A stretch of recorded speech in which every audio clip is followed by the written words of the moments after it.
já estamos aí com transmissão. Já vou fazer a virada de chave aqui, só aquele tempinho para eu poder rodar a live. Você sabe, nas quintas-feiras a gente tem aquele quadro esperado que todo mundo gosta.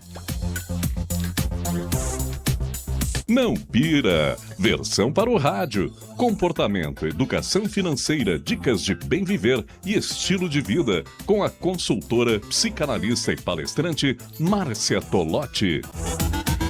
Oi, Márcia, bom dia, tudo bem com você? Bom dia, Beverly, bom dia, ouvintes, que a gente tenha aí um 2026 muito, muito próspero. É verdade, a gente já começa com essa expectativa, mas a gente percebe que nem sempre a banda toca como a gente gostaria, né? Toca o som, o hit que a gente quer. Então vamos tentar se equilibrar. Tem coisas que são externas, Márcia, que a gente não tem controle, mas tem coisas que são totalmente sob a nossa jurisdição, a começar quando a gente fala da campanha Janeiro Branco, aquela cor que cola num mês e que tem toda uma estrutura para a gente trazer consciência. Janeiro Branco é uma época em que os profissionais de saúde, do comportamento se unem para trazer luz sobre aquilo que a gente precisa saber sobre o suicídio, né? Para fazer frente, para combater, enfrentar e lidar com as ideias suicidas. E, Márcia, nesse mês de janeiro, nós iniciamos hoje um quadro, né, especial dentro do Não Pira, que nesses 4 episódios de hoje, até o final de janeiro, a gente vai tratar dessa campanha com aqueles temas que normalmente estão relacionados, né, por detrás de uma situação que envolve o suicídio não raro, Márcia, tem a ver com a questão financeira. Fiquei sabendo hoje, Márcia, eu não sabia, fiquei sabendo hoje que aqui em Caxias do Sul já teve uma situação de suicídio, né, de uma pessoa que acabou se endividando com jogos eletrônicos.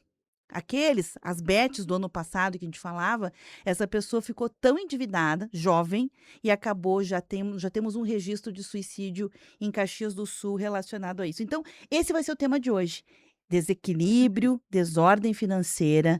Como é que a gente precisa lidar com isso, mas entender quais são os efeitos disso para a saúde mental, a ponto de alguém tirar a própria vida. Bom, é sempre complexo a gente falar sobre essas questões, porque principalmente nisso que tu está trazendo, Beverly, de chegar numa situação mais extrema, porque é uma série de fatores, mas a gente pode pensar em como evitar essa escalada irracional e esse sofrimento gigantesco a partir da questão emocional vinculada com as finanças, vinculada com o dinheiro que a gente tem, porque quem nunca perdeu o sono, quem nunca ficou angustiado, quem nunca, né, se sentiu mal ou se sentiu impotente ou incapaz diante das contas.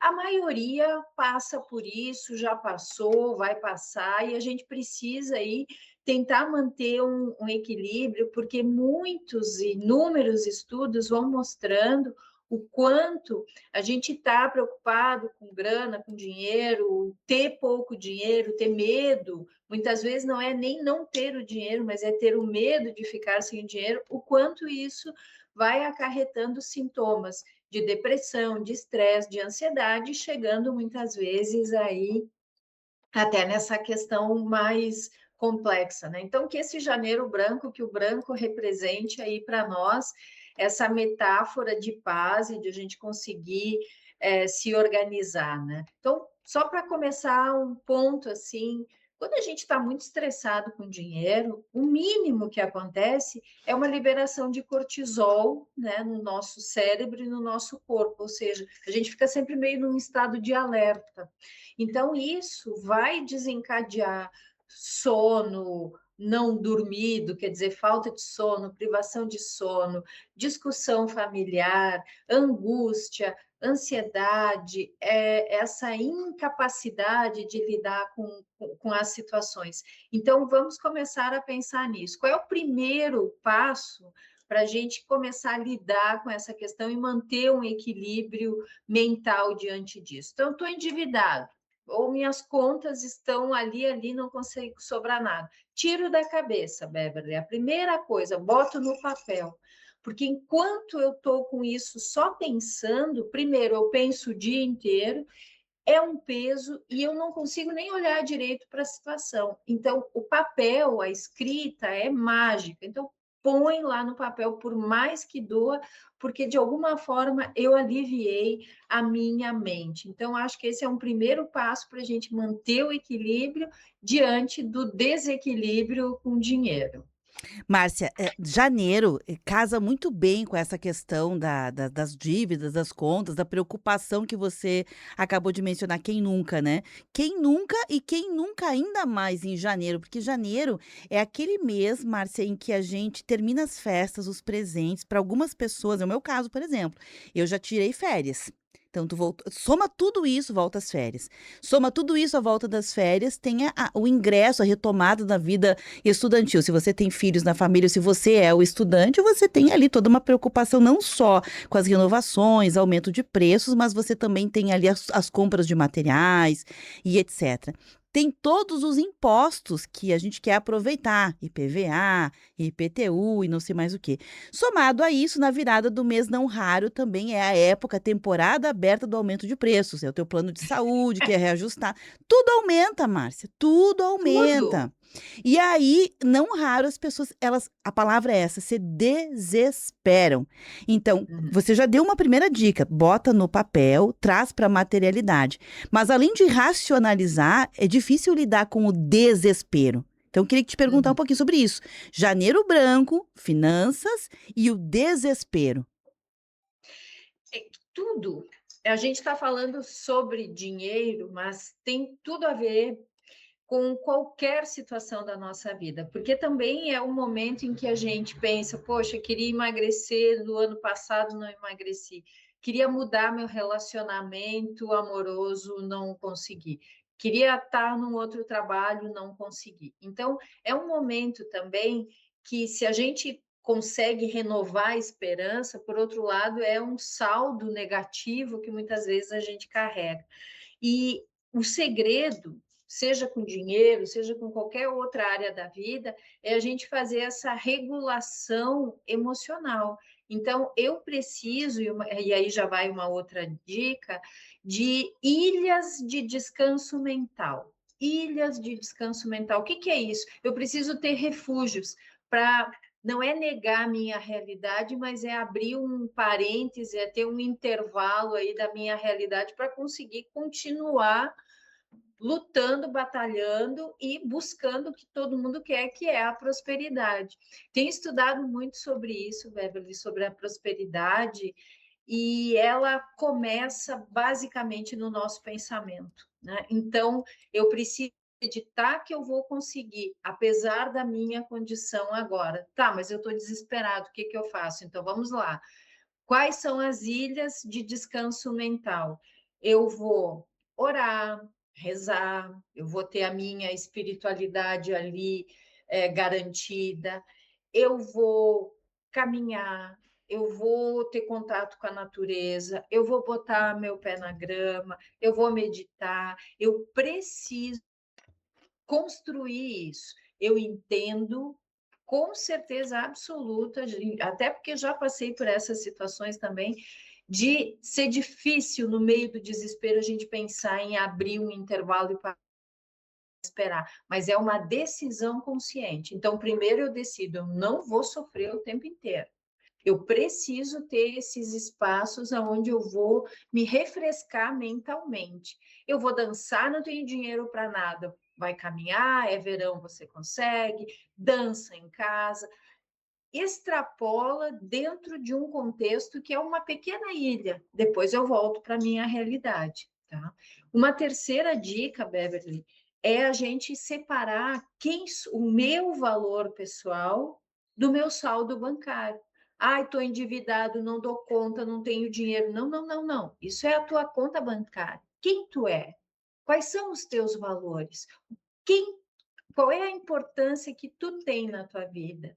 Quais são as oportunidades que tu tem e as coisas boas que tu faz? Então, a gente precisa lembrar disso, porque se eu misturo, eu estou endividado, o desespero ele se alia com o que a gente chama de vergonha tóxica. Eu fico com vergonha disso, me sinto incapaz. E aí eu só fico concentrado nesse sentimento. Não, as minhas contas não estão bem, mas eu não sou somente as minhas contas. Eu sou uma pessoa autônoma, independente, e eu preciso resgatar qual é meu valor pessoal. É exercício diário e várias vezes ao dia. Levantei, me sinto derrotada, tenho conta para pagar, não tenho dinheiro, calma lá. Agora eu vou fazer esse movimento de separar. E resgata isso, te lembra quem tu é, lembra das boas coisas que tu tem, fala isso para ti, vai para frente do espelho, escreve.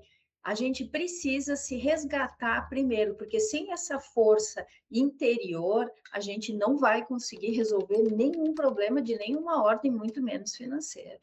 Márcia, obviamente aqui tem as dicas práticas, para quem consegue aplicar, mas a gente sabe que quando a gente está falando de janeiro branco, normalmente por isso que existem serviços como o CVV e outros que tiram a pessoa daquela ideia suicida. Então, muitas vezes, quem está vivendo isso, né, esse drama financeiro, a ponto de pensar em suicídio por causa disso, essa pessoa muitas vezes ela não vai dar conta sozinha.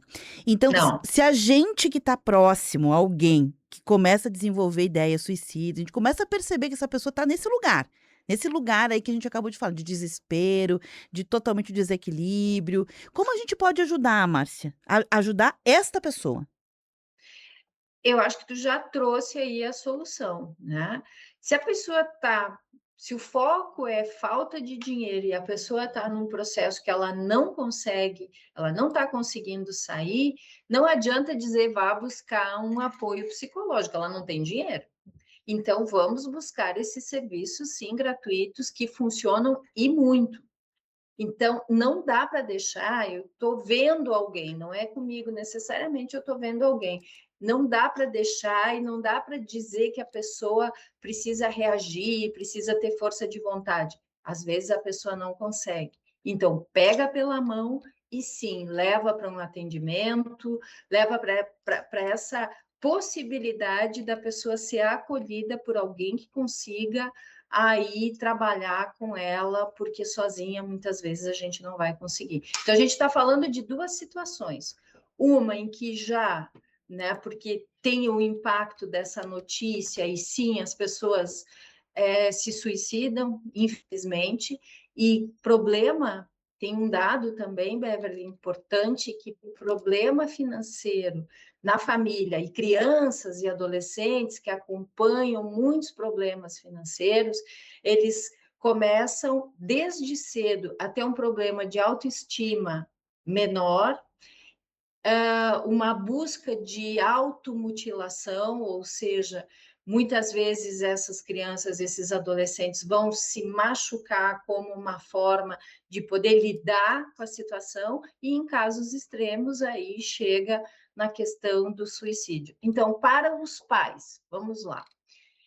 Não é esconder a realidade dos filhos, muito pelo contrário, mas não precisa falar tudo. É mais ou menos como quando a gente fala sobre sexo, né? A gente fala algumas coisas e não tudo. Então, para a criança, sim, ó, meu filho, vamos economizar, a gente está tendo algum, né? A gente precisa ter algumas dificuldades, fazer alguns ajustes, enfim, porque a gente está com algumas dificuldades, mas não precisa tornar a criança ou o adolescente alguém para que eu possa desabafar e aí a situação fica muito ruim, porque eles não têm uma possibilidade cognitiva ainda de transformar isso mais adiante. Não estou dizendo que é culpa dos pais, estou dizendo que é importante a gente ter esse equilíbrio aí na transformação dessa notícia ou dessa situação financeira, né? Então, a pessoa está precisando de ajuda, leva, pega pela mão e leva, porque a pessoa não tem um investimento emocional, uma energia emocional suficiente para ela buscar ajuda. A gente tem que fazer sim esse movimento. E para quem não chegou nesse ponto, tem essas dicas, e vai aí mais uma dica que eu acho super importante, que é a gente ativar o microcontrole, porque conforme a gente vai perdendo a mão das dívidas, a gente vai se desesperando e vai se achando cada vez mais incapaz.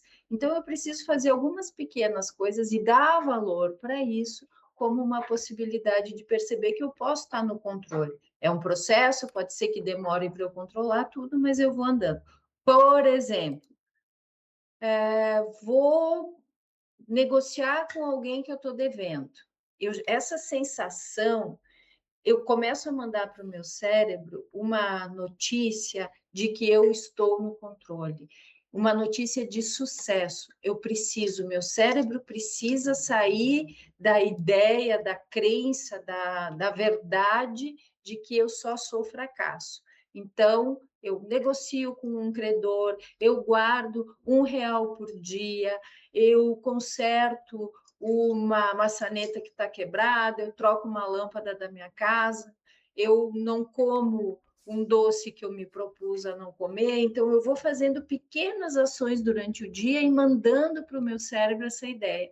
Eu consigo. E aí eu vou criando essa força de sucesso que é o que vai me levar aí sim para sair das dívidas e chegar na prosperidade.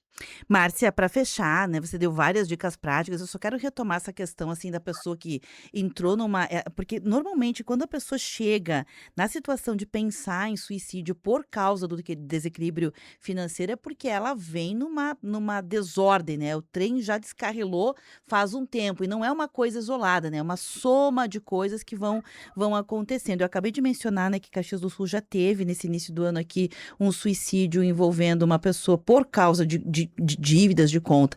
Talvez, eu tô te perguntando isso, tá? Não é uma resposta em si, mas eu tô perguntando, talvez a gente também precise aprender, né, essa dinâmica familiar de desequilíbrio financeiro, de aprender a dizer não. Nem sempre a gente consegue ajudar a pessoa, levando ela a fazer uma terapia, às vezes, terapia, tratamentos, isso são coisas que são processos. Elas não vão se resolver de uma hora para outra, da noite para o dia, entender que isso tem um tempo, né? Se levou um tempo para chegar ali, vai se levar um tempo para sair dali. Às vezes é preciso que alguém bloqueie uma conta, recolha um cartão, retire um celular, que alguém que tenha, até como forma de ajudar essa pessoa para ela não chegar neste lugar de desespero.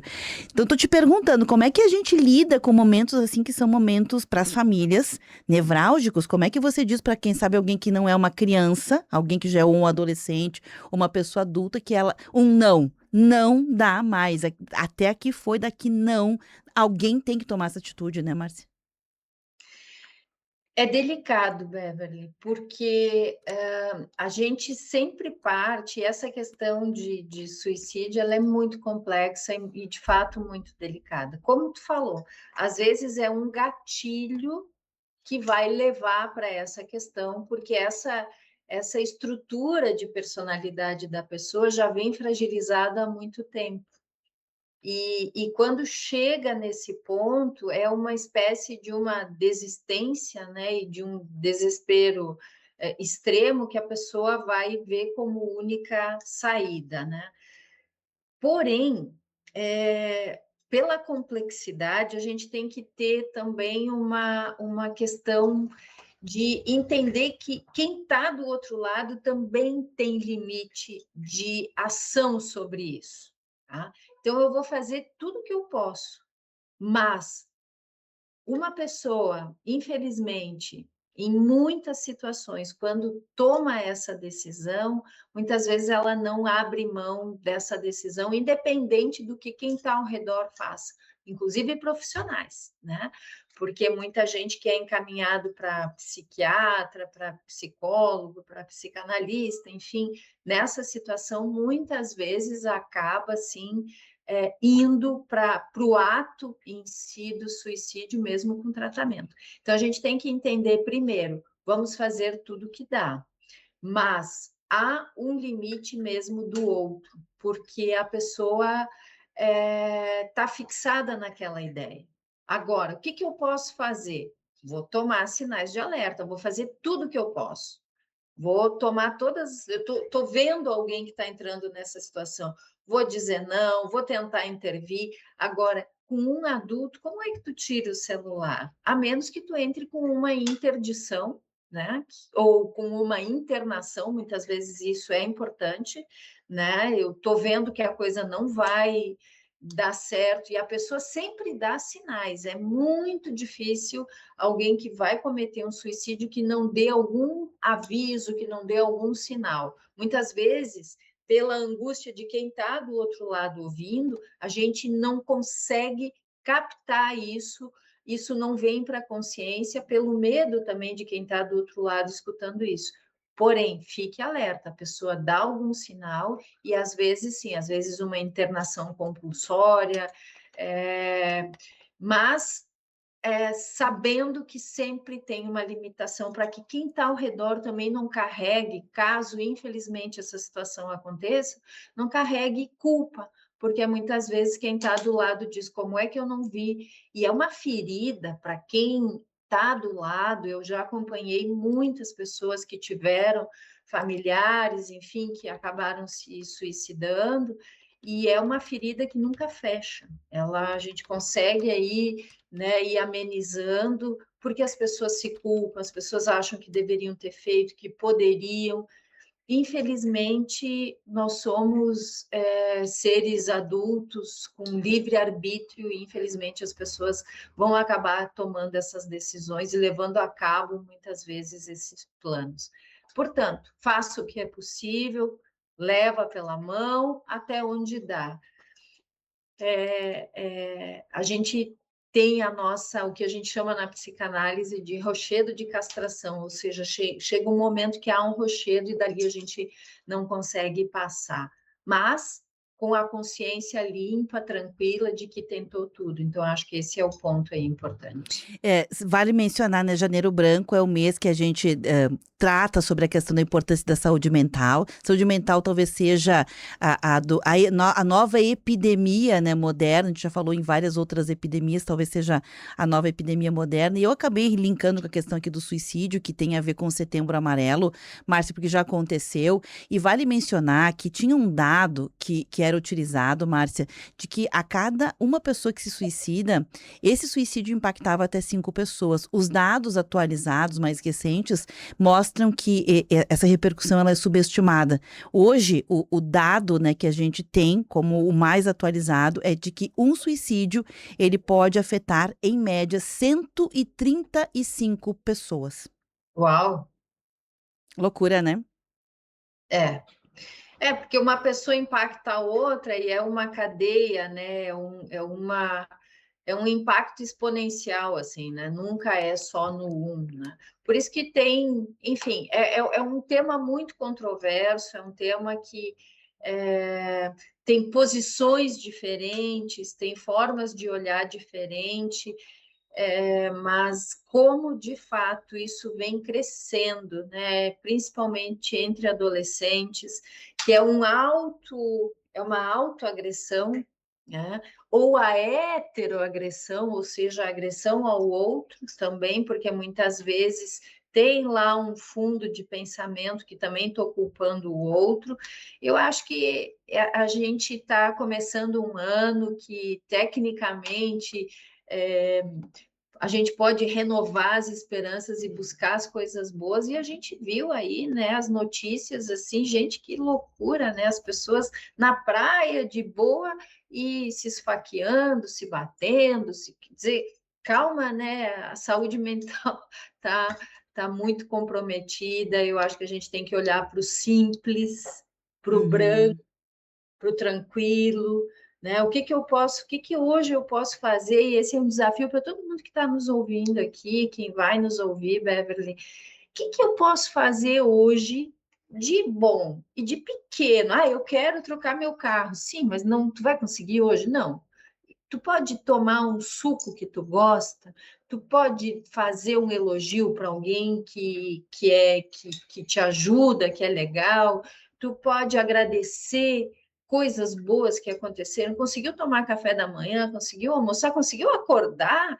Gente, eu acho que é muito mais a gente cultivar essa coisa boa para que toda essa outra frente ruim que está acontecendo no mundo, que acontece na cidade, que acontece às vezes dentro das nossas casas, para a gente minimizar. São as ilhas de descanso mental e a possibilidade de ter a gratidão cada vez mais fomentada.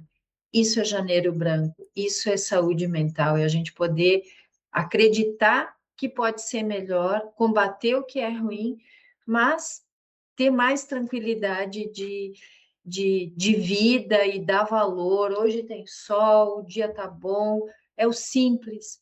Tem um ditado que eu gosto muito para encerrar aqui, que ele diz o seguinte: a simplicidade sucede à complexidade e não a precede.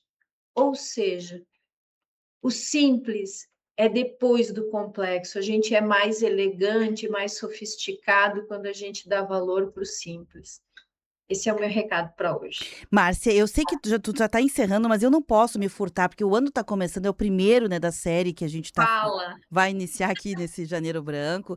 E a gente sabe que 2026 é o ano da NR01, né? E a gente sabe NR1. isso, NR1. Sobre a questão do papel das empresas, né? A pedagogia das empresas, ou a relação das empresas nessa questão da saúde mental de seus colaboradores, parceiros, fornecedores e tudo mais. Uma vez dito isso, Márcia, qual poderia ser assim as suas primeiras impressões sobre esse compromisso legal da NR1 com a questão do desequilíbrio financeiro? Porque tem muito gestor que sabe que seus colaboradores estão jogando no tigrinho, estão devendo para todo mundo, estão fazendo empréstimo consignado a rodo, estão perdendo casa, não estão pagando a luz. Sabe? Mas o papel dessa pessoa é sua vida lá fora e o seu trabalho aqui dentro. Só que isso vai impactar na saúde mental desse colaborador e vai acabar caindo no pacote de quem contrata, de quem emprega. Como lidar com isso aí, Márcia? Uma primeira impressão. Bom, eu tenho trabalhado já há muitos anos com saúde mental e principalmente saúde financeira dentro das organizações, dentro das empresas, né? Com a vinda da NR1, eu também vim me especializando, Beverly, nessa área. Então, o que é a NR1? É uma norma que regulamenta a questão de segurança psicológica dentro das empresas. Quais são os impactos aí, quais são os riscos que as empresas, que a empresa corre, que as pessoas correm dentro das empresas? Um ambiente tóxico faz com que muitas vezes as pessoas adoeçam, vão desencadear aí um burnout, e isso é um problema para a empresa. Bom, pano para manga, a gente pode fazer uma fala só sobre isso, por quê? Primeiro, as pessoas estão muito fragilizadas, né? Tanto na questão financeira, como tu está trazendo, como na questão emocional. Então, hoje em dia, para o empresário também está muito difícil, porque qualquer coisa que ele pede para o seu colaborador vira pressão. Não, peraí, a gente tem prazo, tem que entregar. Então, está muito difícil ter essa linha divisória entre pressão, o que é uma pressão normal do trabalho, que todo mundo sofre, e o que é um ambiente tóxico no trabalho. Então, essa linha já está confusa.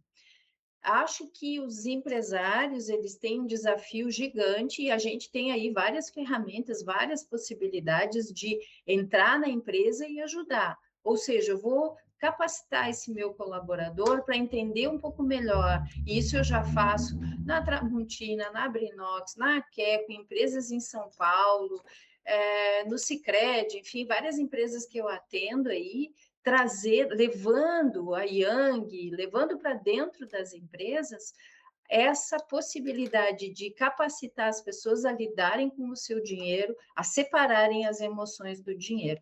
Mas tu imagina que são bilhões investidos em marketing e estímulos de todas as ordens para que as pessoas gastem o seu dinheiro, e uma corrente contrária com muito menos força para ajudar as pessoas a ter consciência, para ter um gasto equilibrado, né? Então, essa pegada, ela começa a ficar um pouco mais complexa dentro das empresas. As empresas vão enfrentar aí muitos problemas, por quê? Porque ninguém endividado produz. ninguém endividado está concentrado ali, porque tem o cara ligando, porque a escola está atrasada, porque a luz foi cortada, porque eu estou perdendo a casa. Enquanto isso, a pessoa está ali operando uma máquina, e não é só chão de fábrica, isso pega todos os setores. Muitas vezes as próprias lideranças estão endividadas, estão com problemas, então já não conseguem também ali lidar com o seu colaborador. Então, construir um ambiente saudável dentro das empresas é o grande desafio. A partir de maio, as empresas vão começar a ser autuadas.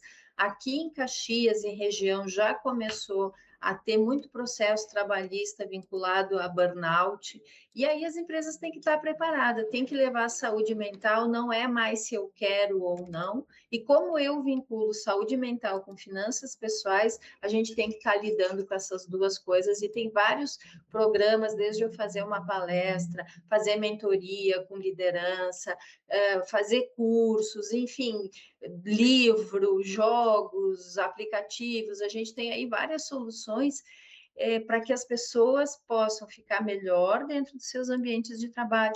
Agora, por exemplo, a questão do INSS, dos empréstimos, que eu consigo fazer empréstimo aqui no meu celular, sozinha, olha isso. Né? A empresa nem fica sabendo. Aí a pessoa pode fazer até 9 empréstimos vinculando ao fundo de garantia, mais os jogos eletrônicos, mais todas essas coisas. Daqui a pouco tem gente, Beverly, que está recebendo R$ 20 por mês do salário. E faz o quê? Como é que vai sair desse caldo, né? Então, eu acho que o problema é grande, mas tem solução. Agora, não dá para ficar esperando. E outra coisa que eu tenho visto é também algumas empresas implementando alguns programas para cumprir protocolo. Isso não vai funcionar. Não é só para preencher, não. As pessoas estão ali, estão com muitos problemas e precisa ter trabalho sério e com profundidade. Por quê? Porque a família não conseguiu dar uma estrutura melhor, a escola muito menos, e a pessoa chegou na empresa. Bom, então é problema, sim, da empresa, infelizmente. Ou felizmente, né? Perfeito, Márcia, me alonguei um pouquinho aqui, mas era importante. Semana que vem a gente vai tratar sobre outro tema relacionado com essa questão de como impacta, interfere na saúde mental os vínculos afetivos, né? Como a gente se desenvolve. Tem gente que já começou 2026 sozinho, se sentindo sozinho, sem amigos, sem amores, sem ter quem visitar. E isso também representa saúde emocional. Para a semana que vem. Márcia, obrigada, viu? Obrigada a todos, bom dia. Valeu, esse é o quadro Não Pira. Não Pira, versão para o rádio. Comportamento, educação financeira, dicas de bem viver e estilo de vida, com a consultora, psicanalista e palestrante Márcia Tolotti.